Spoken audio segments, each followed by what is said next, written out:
poderse defender le pusieron a la Defensoría del Pueblo, que la verdad es que saben muy poco, porque la ley está diseñada para que nadie se pueda defender y nadie se atreve a dar el debate. Bueno, aquí estoy yo porque a mí no me importa que me digan lo que sea, los adjetivos me resbalan. Aquí hay que luchar por una causa justa, aquí hay que enfrentar la tiranía de las causas justas, el fascismo de los buenos, el buenismo, lo inapelable. Aquí hay que enfrentar porque aquí hay que proteger a la gente vulnerable de Colombia, aquí hay que recuperar el principio de confianza legítima, aquí hay que recuperar el derecho universal a la doble instancia, que esta ley no la tiene, y aquí hay que crear leyes que no le hagan daño a los ciudadanos. En una intervención encendida, María Fernanda Cabal volvió a cuestionar la Ley 1448 de víctimas y restitución de tierras, asegurando que, bajo la bandera de una causa justa, se construyó un sistema que vulnera derechos fundamentales y destruye la seguridad jurídica en el campo colombiano.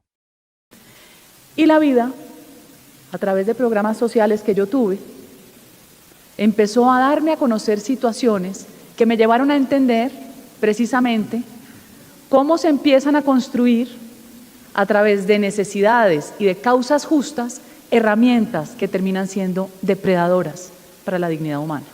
Y voy a traer un ejemplo del cual he sido crucificada muchas veces por los medios y por la oposición, y es la Ley 1448 de víctimas y restitución de tierras. Y aquí les voy a poner un ejemplo claro. El presidente Santos quería llevar lo que Uribe hacía simplemente con un acto administrativo a una ley. Él explicaba que había que darle el estatus de víctimas a las víctimas a través de una ley. En el argumento suena válido, pero resulta que paralelamente a que crean una ley que, si ustedes se la leen, tiene unos artículos tan largos y tan extensos y tan enredados que yo creo que muy pocas personas se las han leído, y mucho menos las víctimas. Pero abrió un escenario a un reconocimiento por parte del Estado de la condición de víctima. Y paralelamente le pegó a la ley de víctimas la ley de restitución de tierras. Claro, una acción loable en un país donde los más vulnerables han sido despojados de su propiedad o de su posesión o de su tenencia. ¿Quién podía oponerse a tan justa causa? Devolverle al que le quitaron. Pero lo que no previeron es que en la filigrana de la norma, cuando usted le da herramientas a los jueces, usted le da un arsenal para que destruya la dignidad humana. El filósofo Olavo de Carvalho lo llama la tiranía de las causas justas, el fascismo de los buenos, lo inapelable. ¿Cómo puedo yo contradecir la versión de una víctima? ¿Cómo se me ocurre contradecir la versión de un reclamante? Y aquí llevan 6 años a través de la instrumentalización de esta ley, utilizando testimonios falsos en la mayoría de los casos, porque yo me atrevo a decir que la mayoría de los despojados no han accedido al Estado a reclamar. Están sobreviviendo en cualquier cinturón de miseria de las ciudades. La mayoría de los que dicen que fueron despojados ni siquiera son sometidos a una contrastación, porque la ley dice que no se les puede ni siquiera someter al escarnio de una contrastación para ver si son o no son. 6 años destruyendo vidas de gente buena. Porque las presunciones que se establecieron para el despojo en Colombia establecen que no existe una sola compraventa rural que fuera legítima. Todas tienen vicios en el consentimiento, por lo tanto se presumen nulas. ¿Quién se opone a eso? Si es que fuimos despojados, desplazados por los paras, por la guerrilla, por la ausencia del Estado, por lo que quiera. Construyeron un monstruo, que es la 1448, seguramente no se dieron cuenta, con su buena intención, que construían una máquina depredadora que pusieron en manos de los jueces, que no tienen ni idea de los antecedentes, si lo quieren llamar conflicto, violencias, guerra, de lo que pasó en la ruralidad colombiana. Se instrumentalizó ese testimonio. El Estado es tan absurdo, señores, que si yo estoy creando una estructura que se llama unidad de víctimas y una que se llama unidad de restitución, al menos operativamente debería haber un flujo de procesos, como en la cabeza de cualquier persona coherente que usa una metodología adecuada, se supone que surja. Si yo soy víctima, me registro aquí, pero además si en mi condición de víctima fui también desplazado, un hecho victimizante adicional, inmediatamente debía trasladarse ese proceso que tenía un inicio en la unidad de víctimas a la de restitución y activarse toda una fuerza del Estado operativa para comprobar si era cierto y para ver de dónde había sido desplazado. Nada de eso sucede. No hay comunicación entre la unidad de víctimas y la unidad de restitución de tierras. Absurdo, ¿no? Se ha dicho que hay más de 200.000 falsas víctimas registradas en la unidad. Sí, puede ser que más. Hoy hay 8 millones. Se pretende extender con la loable causa de que los que no se han registrado se registren. Va a llegar un momento en que vamos a hacer 50 millones, se los aseguro. Pero adicionalmente, con la unidad de restitución de tierras, han hecho tantas acciones depredadoras en contra de la verdad que difícilmente vamos a poder corregir este adefesio. Yo presenté un proyecto de ley, un tímido proyecto, me atreví a presentar un tímido proyecto. He sido crucificada 1000 veces de despojadora, de apoyar despojadores, apoyar paramilitares. El proyecto lo único que pretende es que si a quien se le reclama también es víctima, su condición sea igual a la del reclamante. ¡Qué horror de reforma! O que si a quien se le reclama es un campesino sujeto de especial protección constitucional, porque su única fuente de ingreso es el pedacito de tierra donde trabaja, se le tenga una consideración especial para no ser despojado de su predio, sino que se compense al reclamante, o a lo sumo se le entregue algo igual, o mejor. ¡Qué horror de reforma la de María Fernanda! La reforma de los paramilitares, ¿no es cierto? País mentiroso. Un país que construye imaginarios y realidades paralelas mentirosas. Aquí todo es los derechos humanos de los derechos humanos. ¡Mentira! Es un país que convirtió los deseos en derechos irresponsablemente. Si aquí se respetara la dignidad humana, cualquier acción de una ley como la 1448 debería prever que en el campo hay mucha gente vulnerable. Deberíamos acceder, deberíamos invocar, para ustedes que son abogados, el principio de la acción sin daño. Que no haya una ley que le haga daño a la víctima que es reclamada en su predio, a la que no se le cree, a pesar de que puede llevar absolutamente todas las pruebas de que su compraventa fue legítima. Y para terminar les voy a contar 2 historias de las cientos de historias que he podido recopilar. Hay una que yo cito mucho que se llama El Muerto Vivo. Resulta que hace 27 años, por allá en Planeta Rica, en una región que se llama, una parcelación que se llama Mundo Nuevo. Parcelación, apréndanse ese nombre porque las magistradas, que en su mayoría son mujeres, qué desgracia que sean mujeres las que cometan estos atropellos, las de restitución, todavía no deben saber qué es una parcelación, o sea, no les enseñaron y no han aprendido con sus fallos tampoco. En los años 87 al 94, para que ustedes revisen en la historia de Colombia, se dieron grandes invasiones de tierra a sangre y fuego.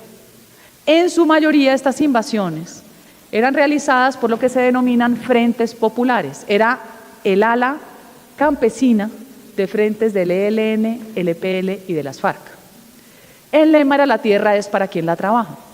Claro, este ha sido un país con una herencia hispánica, un país donde ha habido concentración de la tierra en el pasado, un país donde ha habido privilegios de élites políticas y económicas. Todo eso es verdad.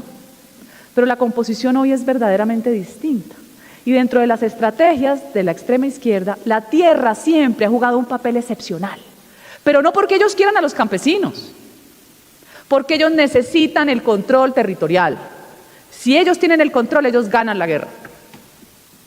Se inventaban la fachada campesina para poder volver noble una causa que era una necesidad de un campesino por acceder a la tierra. Entonces, en las invasiones iban miembros de la guerrilla con campesinos que no tenían nada que ver, sino que tenían una necesidad inminente. Yo me encontré en el Urabá, en tierras invadidas, una campesina que era del Cauca. Desde el Cauca en los años 80, ellos se movían por distintos sectores donde tenían que activar sus frentes populares. Año 87, año 94, vienen las grandes invasiones de tierras. Los que más invaden y los más estrategas eran el EPL y el ELN. El ELN con los curas de la teología de la liberación a la cabeza. ¿Qué hace el Estado colombiano? No puede proteger la propiedad privada a los agricultores de esa época, a los ganaderos, y decide que tiene que comprársela para parcelarla y dividirla y dársela a los invasores que necesitan esa tierra. Y llevamos 55 años, desde antes de las fechas que yo le doy, donde la política pública agraria del Estado colombiano es comprar para dividir y repartir, comprar para dividir y repartir. Llevamos más de 2 millones de hectáreas compradas, divididas y repartidas, y vayan a ver cuáles son los resultados. Pero eso es tema de otra conferencia. Cuando reparten esa finca, al propietario le pagan a la quinta parte del precio con bonos a 5 años. Le mataron los trabajadores, de pronto a él lo secuestraron, de pronto le mataron un hijo, cualquier cosa pasó. ¿Qué pasa con esos señores invasores que fueron titulados? Beneficiarios de un despojo, ¿no? ¿Qué creen que pasa? La mayoría vendieron, no por paramilitarismo, porque se colgaron con el crédito que les daba la Caja Agraria con el INCORA, la misma pobreza, porque vendieron y se fueron a invadir otra finca, porque compraron casa en el pueblo. Quedó, si mucho, un 5% de los que sí querían trabajar la tierra. ¿Quién les compró 20 o 30 hectáreas de tierra? ¿Ustedes creen que un terrateniente compra 20 o 30 hectáreas de tierra? ¿Ustedes creen que un paraco despoja a un campesino por 20 hectáreas? Paraco va por 3.000. La mentalidad traqueta va por 3.000. Se la vende a otro campesino en sus mismas condiciones de pobreza, con un agravante. Esa compraventa tenía que ser avalada por la Junta Directiva del INCORA. Era una adjudicación que se hacía de un título, era un acto administrativo del Estado colombiano. ¿Y saben qué pasa hoy? Para todos los superabogados, todo eso se desconoce solo con el dicho de una persona. El señor Canchila compra hace 27 años su predio a un antiguo invasor, titulado del INCORA. Paga el crédito al banco, recibe el permiso de la Junta Directiva del INCORA y vive con su familia, 6 niñitos, 1 discapacitado. Y 27 años después aparece la esposa del vendedor reclamando y le creen. Y además inventa que el señor Canchila le desapareció su marido. Y no existe ningún registro en el Estado colombiano, pero pobrecita, es que ella no tiene cómo presentar ningún registro, ni el Estado colombiano lo busca de desaparecido. El pobre señor Canchila, que vive de su pedacito de tierra, le toca buscar al vendedor que se le desapareció del mapa y lo encuentra en un barrio de Sincelejo, en una hamaca.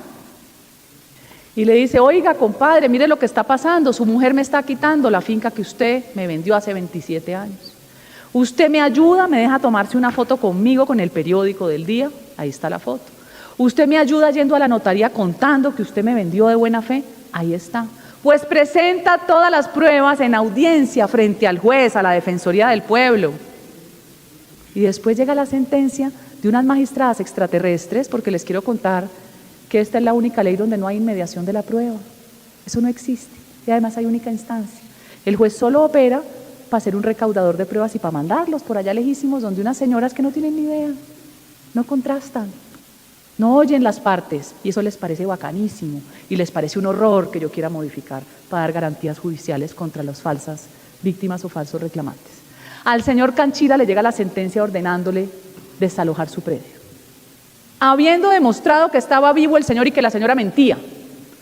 Y son tan descarados los que redactan la sentencia que hablan del señor que está desaparecido como QEPD, que en paz descanse, hablan de la falsa reclamante como cónyuge supérstite, y al final de la sentencia como que se dieron cuenta que le habían embarrado y les dio pereza borrar esa chorrera que escriben, porque les fascina escribir un carretazo, que dicen que independientemente si está viva o no, la señora tenía necesidad de su mitad por la sociedad conyugal, como si fuera culpa del comprador.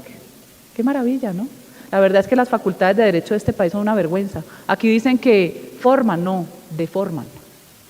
Son mínimos del sentido común, mínimos que debería haber. Y como Canchila, yo le puedo contar a usted historias de las historias de las historias. Allá tengo al señor de los limones en Necoclí. Compró media hectárea de tierra y tiene una bicicleta. Vive de vender los limones de los árboles de limón de su media hectárea. Fue la funcionaria de restitución a buscar quién le había vendido la media hectárea. Y encontró un viejito campesino y le dijo: oiga, ¿me firma para reclamar? Porque si no reclama usted, alguien más reclama. No, yo no quiero firmar. Lo enredó y lo hizo firmar. Yo tengo el testimonio del viejito diciendo: yo no voy a reclamar lo que yo vendí. Fiscalía se llevó todo contra la funcionaria no la conocían.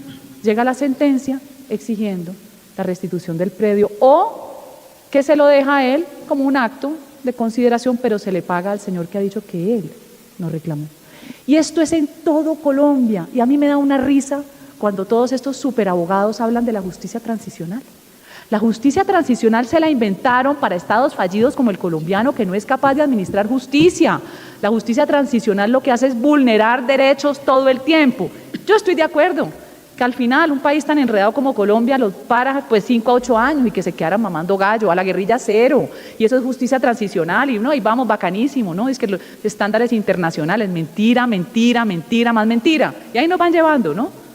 Justicia transicional en la ley 1448 significa que el objeto es restablecer el tejido social del campo que ha sido destruido por el conflicto armado. ¿Ustedes creen que así se restablece quitándole a un campesino lo que compró de buena fe, pero que la inversión de la carga de la prueba que le aplican como si fuera Pablo Escobar o los Rodríguez Orejuela, cualquier traqueto, va a poder un campesino de tercero de primaria o con 0 nivel de alfabetización poderse defender? ¿Qué herramientas tiene? 2 años sin poderse defender le pusieron a la Defensoría del Pueblo, que la verdad es que saben muy poco, porque la ley está diseñada para que nadie se pueda defender y nadie se atreve a dar el debate.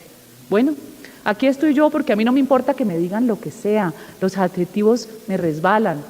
Aquí hay que luchar por una causa justa, aquí hay que enfrentar la tiranía de las causas justas, el fascismo de los buenos, el buenismo, lo inapelable. Aquí hay que enfrentar porque aquí hay que proteger a la gente vulnerable de Colombia, aquí hay que recuperar el principio de confianza legítima, aquí hay que recuperar el derecho universal a la doble instancia, que esta ley no la tiene, y aquí hay que crear leyes que no le hagan daño a los ciudadanos. Muchas gracias. La intervención plantea una crítica frontal al modelo de justicia transicional aplicado en la restitución de tierras. Cabal sostiene que la Ley 1448, aunque nació bajo el objetivo legítimo de reparar a víctimas del conflicto, terminó creando, según su lectura, una estructura jurídica que invierte la carga de la prueba y presume la nulidad de prácticamente cualquier compraventa rural realizada en décadas pasadas. Uno de los puntos centrales de su argumento es que la norma otorgó a jueces y magistrados facultades amplísimas sin suficientes garantías procesales, como la doble instancia o la inmediación plena de la prueba. En su visión, esto permitió decisiones que afectarían a terceros adquirentes de buena fe, incluidos campesinos que compraron pequeñas parcelas hace más de 20 años. También denunció fallas estructurales en la coordinación institucional entre la unidad de víctimas y la unidad de restitución de tierras, señalando que no existe un flujo coherente de verificación que garantice contrastación rigurosa de los testimonios. Según su postura, el sistema facilita registros que no siempre son suficientemente auditados. Cabal introduce el concepto de tiranía de las causas justas, argumentando que bajo la imposibilidad moral de cuestionar a una víctima, se habría construido un escenario jurídico donde cualquier reclamación se presume legítima sin contraste exhaustivo. Esta crítica apunta al equilibrio entre reparación y garantías judiciales. Un elemento reiterado en su intervención es la situación de los llamados segundos ocupantes o terceros de buena fe. Plantea que la ley no prevé adecuadamente mecanismos de compensación o protección para campesinos cuya única fuente de ingreso es el predio reclamado. Su propuesta legislativa, según explicó, buscaba equiparar condiciones cuando el reclamado también es víctima o sujeto de especial protección constitucional. La senadora también cuestiona el diseño histórico de la política agraria colombiana, recordando procesos de invasión en décadas anteriores y decisiones estatales de compra y parcelación de tierras que, según su versión, generaron cadenas posteriores de compraventas hoy desconocidas por sentencias judiciales. En su narrativa, el problema no es la restitución en sí, sino la manera como fue diseñada y aplicada. Advierte que el sistema actual podría estar generando nuevas injusticias en nombre de la reparación histórica, afectando principios como la confianza legítima y la seguridad jurídica. Más allá de la polémica, el debate expone una tensión estructural en Colombia, cómo reparar a víctimas sin vulnerar derechos adquiridos de terceros. La justicia transicional, por definición, implica ajustes excepcionales, pero la discusión radica en si esos ajustes han cruzado límites constitucionales. En síntesis, la intervención de Cabal no niega la necesidad de reparación, pero cuestiona el andamiaje jurídico que la sostiene. Plantea la urgencia de revisar garantías procesales, proteger a campesinos vulnerables y evitar que una causa legítima termine produciendo nuevos conflictos.